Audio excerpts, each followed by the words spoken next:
Et bien maintenant, les contrefacteurs font des contrefaçons de marque premium. Oui oui, ce n'est plus exclusivement réservé au luxe.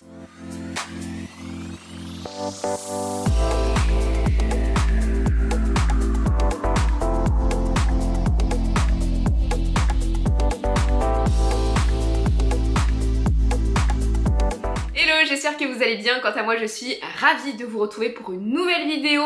Avant de commencer, vous allez voir un petit peu de changement. Oui, j'ai changé de lunettes. Je vous ai fait un petit short à ce sujet et là vous allez me voir avec une veste un peu de toréador. Et bah c'est normal puisque la semaine dernière je vous ai lancé un défi qui était de me relooker. Et vous inquiétez pas, j'ai bel et bien prévu une vidéo YouTube avec tous les looks que vous m'avez composés et également les looks que j'ai choisis. Donc je me suis pris une petite veste comme ça, mais je vous en parlerai prochainement. Et effectivement, ça change. Donc soit vous allez aimer, soit vous allez détester, mais c'est pas grave parce que moi ça me plaît énormément. Avant de commencer la vidéo, n'hésitez pas à me rejoindre sur Instagram parce que à l'heure où je vous poste la vidéo, la semaine qui suit, je vais faire un concours luxe qui à mon avis va vraiment vous plaire, donc ce serait dommage de rater ça, mais pas que pour les concours, également pour me suivre, pour voir mes looks, mes conseils, mes réels, bref. N'hésitez pas à me rejoindre sur TikTok si vous avez l'application et surtout, n'hésitez pas à vous abonner à ma chaîne YouTube. Vous êtes plus de 75% de visionneurs de vidéos à ne pas vous être abonnés et c'est dommage parce que vous ratez mes actualités des vidéos, j'en sors toutes les semaines et je donne énormément de conseils. Donc en fait souvent vous me posez en message privé des questions par rapport à des vidéos que j'ai déjà faites et donc l'avantage quand on est abonné et qu'on active la cloche, c'est que vous ne ratez rien du tout. On va commencer tout de suite dans le vif du sujet concernant les contrefaçons. Les contrefaçons, ça existe depuis la nuit des temps et ça ne touche pas que la mode et le luxe. Bien évidemment, ça touche énormément de choses. C'est vraiment historique et d'ailleurs, pour le fun fact, je vous ai fait une vidéo, je pense il y a au moins 2 ans et demi, 3 ans, sur un décryptage d'un documentaire Arte, comment Paris est devenu la capitale de la mode, comment on a commencé à parler justement de la touche française, du luxe français, parce qu'à la base c'est une histoire de contrefaçon. Il faut savoir que Louis XIV travaillait avec Colbert et justement il voulait absolument piquer le savoir-faire de Venise, notamment pour les miroirs. Bah, c'est un peu des miroirs comme celui-ci et c'est pas le château de Versailles chez moi, attention, mais parce que là vous avez des traces de mercure, donc je sais que ce sont des très vieux miroirs et donc c'est comme ça que la Galerie des Glaces est arrivée, parce qu'ils ont piqué le savoir-faire de Venise et à la différence, parce qu'ils ont fait un peu de différenciation, c'est qu'ils ont réussi à trouver une méthode pour faire des miroirs très grands et pareil ils ont piqué aussi tout l'art du textile des pays nordiques. Donc en fait l'histoire est très liée à la contrefaçon et l'histoire de France également. Parenthèse fermée, je vous laisserai regarder cette vidéo qui est hyper intéressante. Pour celles et ceux qui ne me connaîtraient pas, je suis passionnée d'histoire, je suis un peu votre Stéphane Bern. Donc voilà pour la contrefaçon. Et en fait la contrefaçon depuis je pense ces 20 dernières années, peut-être ces 30 dernières années, en fait, était très concentrée dans l'univers du luxe. Zara a été créé historiquement dans le but de copier les défilés et de les rendre accessibles à n'importe quelle femme, par exemple. Donc, dans la fast fashion, le but de la fast fashion, c'est non pas de copier, puisque vous le savez, hein, de nombreuses marques de fast fashion à chaque fois sont condamnées pour de la contrefaçon. La dernière en date, c'était Mango. Mais en tout cas de s'inspirer du monde des podiums. Et ça, voilà, c'est comme ça que ça fonctionne. On a toujours eu l'habitude de voir des contrefaçons de luxe. Et pourquoi là ça change, il y a un changement de paradigme, c'est parce que ça touche l'univers du premium. Donc on a 2 petites exceptions. Concernant l'univers du premium, c'est pas nouveau. On a Longchamp qui a très longtemps été copié, contrefait, notamment le sac pliage, mais plus récemment vous avez d'autres sacs, notamment le Roseau, qui sont évidemment contrefaits. Vous avez eu pendant très longtemps Michael Kors à sa sortie, vous savez le fameux cabas qui était très copié et puis tous les sacs en général ont été copiés. Là ça s'est un peu plus calmé parce que de toute façon les contrefacteurs suivent les tendances, hein. Regardent ce qui est à la mode parce que c'est des opportunités en fait business pour eux. On a 2 types de clients dans l'univers de la contrefaçon. On a ceux qui achètent de la contrefaçon volontairement pour plein de raisons qui leur sont propres et vous en avez qui malheureusement se font avoir. Et en fait moi je fais cette vidéo pour celles qui ont peur de se faire avoir. Donc Longchamp très copié, Michael Kors très copié, on a également Marc Jacobs qui est très contrefait en général, que ce soit le snapshot, que ce soit le cabas. Mais là on a une nouveauté et c'est pour ça que je voulais vous en parler absolument en vidéo. On a principalement les petites marques très françaises, très parisiennes, telles que Sandro. Voilà, Sandro est extrêmement copié et j'ai été assez surprise. En fait, pourquoi? Vous le savez, moi j'adore la marque Sandro, voilà, que j'achète dès qu'il y a des soldes, dès qu'il y a des promotions et notamment j'adore leurs chaussures. Alors, maintenant j'achète que leurs mocassins parce que j'ai eu pas mal de déconvenus, mais en tout cas j'adore leurs chaussures. Et très souvent quand je suis sur des sites de seconde main, je regarde en fait tout simplement les souliers Sandro pour faire de bonnes affaires parce que vraiment on peut les acheter bien moins cher. Et la dernière fois en fait j'ai vu plein de contrefaçons de la fameuse bottine et j'en ai vu également dans la rue. Et c'est là que je me suis dit waouh, là il y a un changement. Parce que le pliage de Longchamp, le sac de Michael Kors, ça a été des tendances à des moments donnés où tout le monde en avait. Vraiment tout le monde en avait, le pliage, moi j'en ai eu un. Michael Kors j'ai jamais vraiment aimé, donc j'ai pas eu, mais en tout cas le pliage, tout le monde en avait, c'est le symbole de la parisienne, c'était so chic, on l'a revu également dans Emily in Paris, donc il y a un côté symbole, il y a une vente tellement importante que, entre guillemets, ça me paraissait normal qu'il y ait des contrefaçons. Même si en soi c'est pas normal, mais en tout cas j'étais pas étonnée. Là, ces boots-là de Sandro, ou même comme des pulls que je vous ai trouvé contrefaits, on n'est pas non plus sur des best-sellers, des choses qui sont vendues partout et qu'on voit partout. Et c'est en ça que c'est surprenant.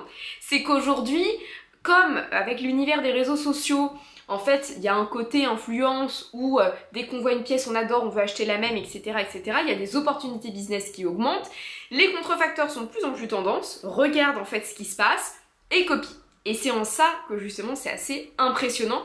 Donc il faut redoubler d'efforts parce que pendant des années, je vous ai fait des vidéos sur la contrefaçon et quand vous me parliez de tel ou tel modèle, je vous dis bah, franchement c'est pas généralement touché par la contrefaçon, hormis Michael Kors, Marc Jacobs et Longchamp. Ça a toujours été historique, mais sinon sur les nouvelles marques, je m'entends, je le sais, je vous ai déjà dit oh non c'est pas trop touché. Et en fait là, bah si, et il faut faire très attention parce que ça touche absolument tout. Quand ça touche du Sandro, franchement, sur des pièces, c'est pas non plus le sac Isa, vous voyez, c'est quand même des chaussures, et bien de voir que c'est copié, ça quand même, ça met tout de même la puce à l'oreille.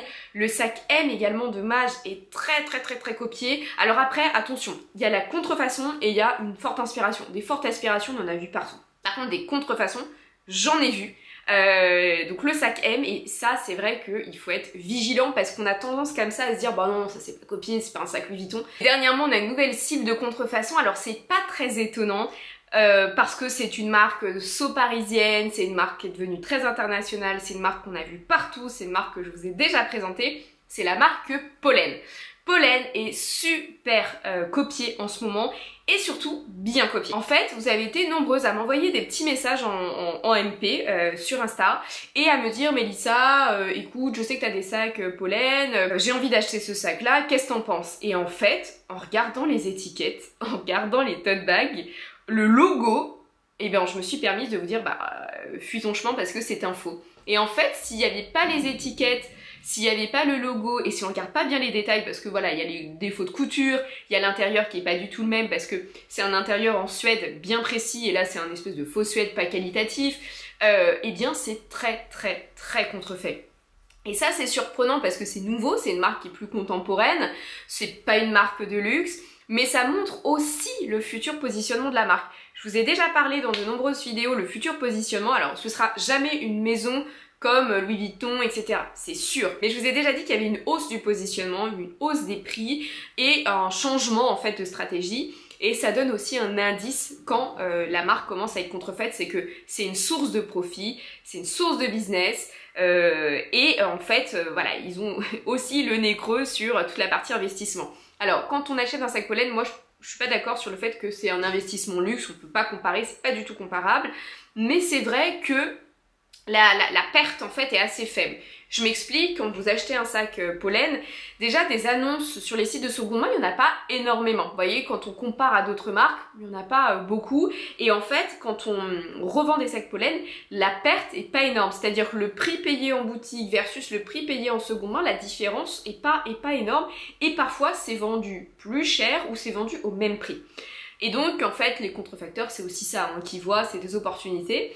et c'est assez dingue. Donc c'est particulièrement le numéro 10 qui est copié, que je vous dis pas de bêtises, ouais c'est ça. C'est surtout le numéro 10 qui est copié, mais il y en a plein d'autres et ça va arriver.